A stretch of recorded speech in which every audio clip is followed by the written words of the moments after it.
Kingdom Hearts 4 put out this promotional collage this week, and I'm looking at this. I see Mickey Mouse jumping around some chandeliers in a library, and I think that's all I really need. I don't need the rest. To me, sometimes the Kingdom Hearts franchise is like living in this world where if you want to buy a laser pointer, they only come packaged in like a Hanes 8-pack of socks. And so like you just buy the socks to get the laser pointer.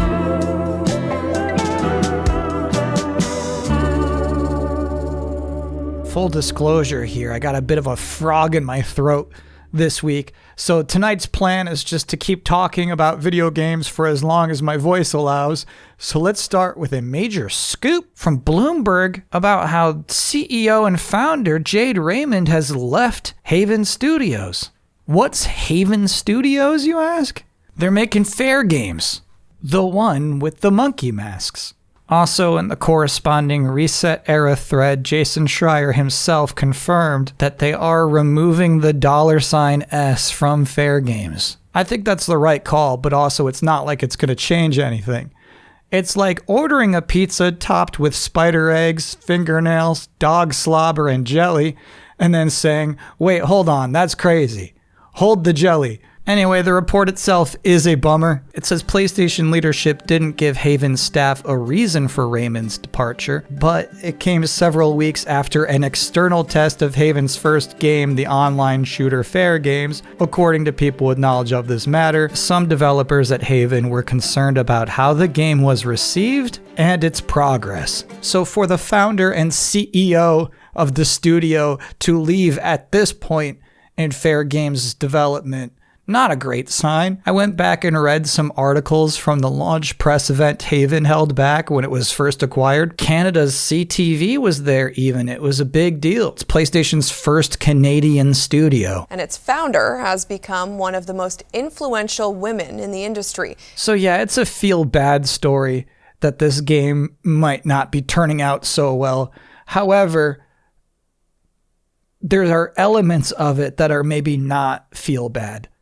While Fair Games is, yes, the monkey mask game, it's also the 3D AI-generated mask game. And as part of that studio launch event, when they were explaining what makes it unique, a big thing that was emphasized is how streamlined the studio's development pipeline was going to be. Look at this. More than 30% of Haven's 115 or so developers are now working on cloud-based development tools. Cool. Artificial intelligence and machine learning.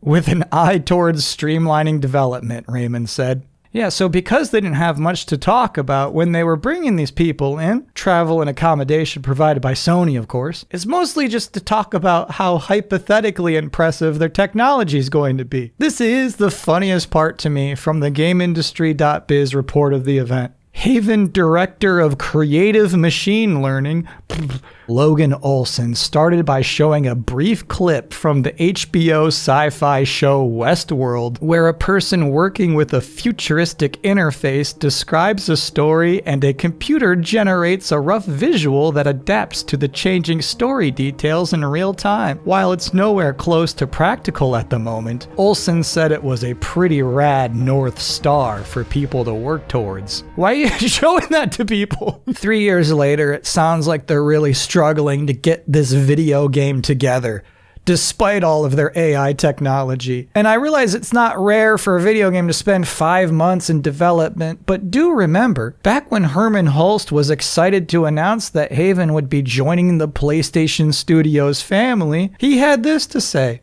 We've had the privilege of working closely with the team at Haven Studios over the past year and have been extremely impressed with its growth and progress on its first project. At a certain point, I'm not saying it's this point right now, but I do fear it may be in the near future, we're going to have to start questioning Hermen Hulst's taste in video games. Not his taste in jackets, obviously, but you have to wonder what he saw in Fair Games that isn't present today 3 years later. And then just last week, a brand new studio received Hermen Hulst's potential kiss of death joining the PlayStation Studios family, Team LFG. Now, before you get excited, LFG in this instance stands for looking for group.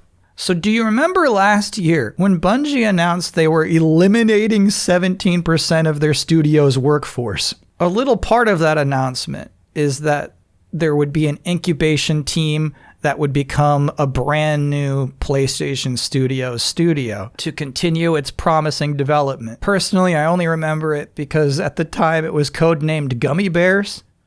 Well, you're looking at Gummy Bears right here. And what I find unique about this particular studio announcement is how specific and slightly charming it is. They say, we want our players to love remembering that one time where they pulled off that play that changed the whole story of the match. As we say on the team, that's the good stuff. It's almost like they're blissfully unaware of how high the stakes are here, that everything within 3 short years could just come crashing down.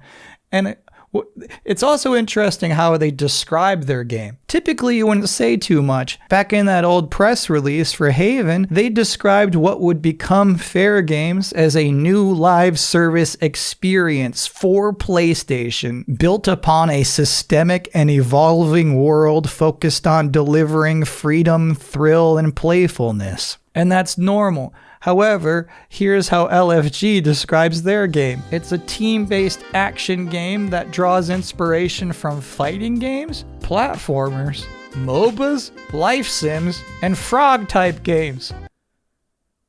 It says frog-type games. Players will inhabit a lighthearted comedic world set in brand new, sick, mythic science fantasy universe. Well, you can call me stupid because I'm actually looking forward to this game now. And then also in Bungie news that I frankly don't have the vocal stamina for, an artist named Anti-Real pointed out that Marathon copied a lot of their art. Like, copied it.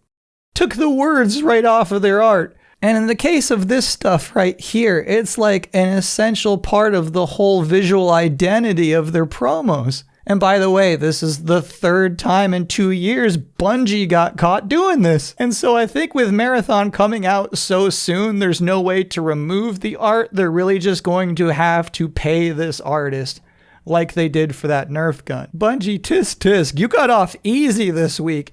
Anyway, that's delayed input. I'll be back next week, much healthier. Thanks for watching.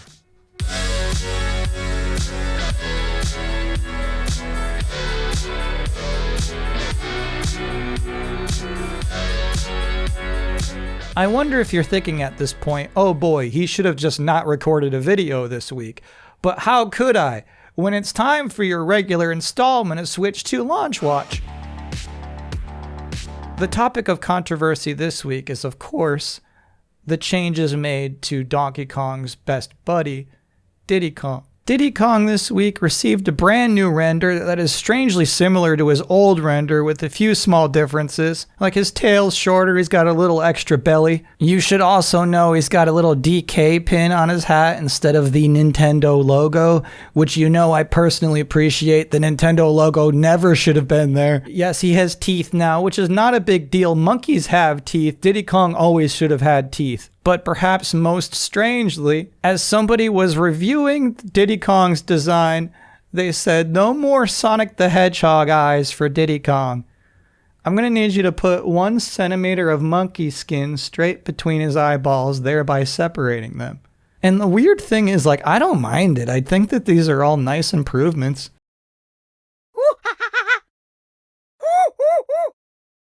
The most recent Switch 1 update changed a lot of the player icons. Someone on Reddit named The Trip pointed this out neatly. As you can see, mostly lighting changes, the obvious DK changes, but also little weird ones, like bunching the plates on the back of Yoshi's head all together, even though that's not how Yoshi works. Anyway, I'm just saying I think it's neat. I think it's neat that because the Switch 2 is coming out, somebody looked at all the old art and said that we could really improve this here and this here and this here.